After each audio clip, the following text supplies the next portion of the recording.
Donc la différence entre string et bytes est que string est utilisé lorsque vous travaillez avec du texte, alors que bytes est principalement utilisé lorsque vous travaillez avec des données binaires ou hexadécimales. En Solidity, les bytes sont utilisés pour stocker des données binaires arbitraires. Donc il existe deux types de variables bytes, les bytes et les bytes qui vont de 1, donc bytes 1 à bytes 32. Donc on va créer une première variable bytes en public qu'on va nommer data, on va lui donner comme valeur ABC.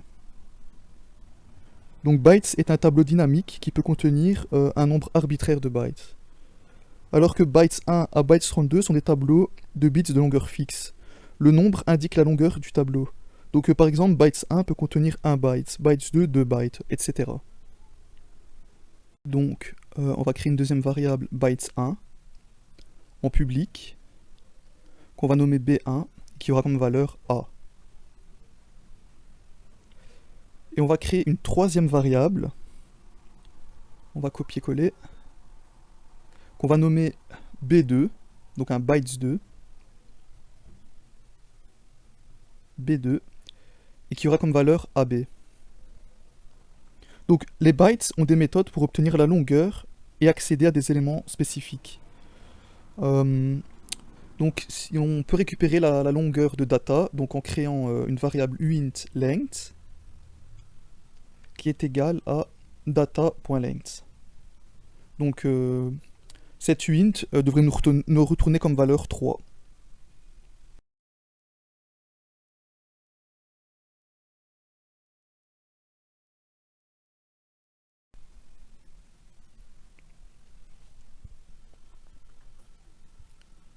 Ensuite, on va créer une variable qui va nous permettre de récupérer le premier élément de data, donc bytes 1, qu'on va nommer first byte,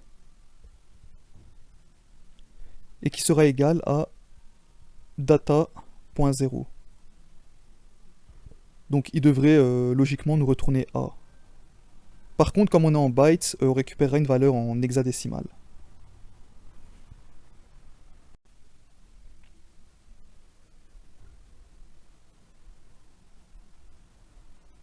Donc, on va compiler et on va déployer le contrat intelligent.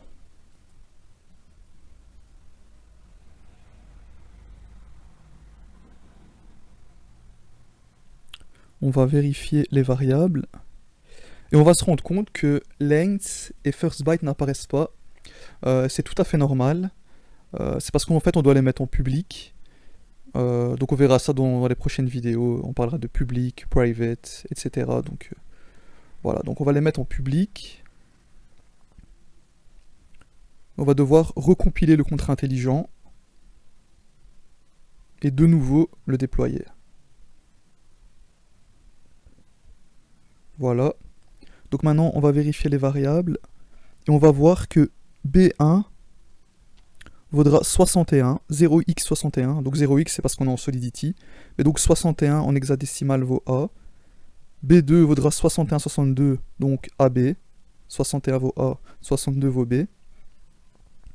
Data vaut 61, 62, 63 pour ABC.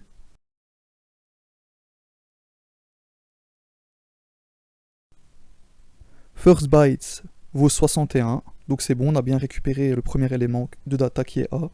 Et length, qui est un uint, vaut 3, donc c'est parfait.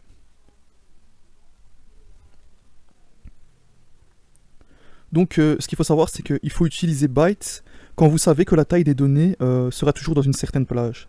Donc par exemple, si vous savez que vous aurez toujours exactement 32 octets de données, vous pouvez utiliser bytes 32.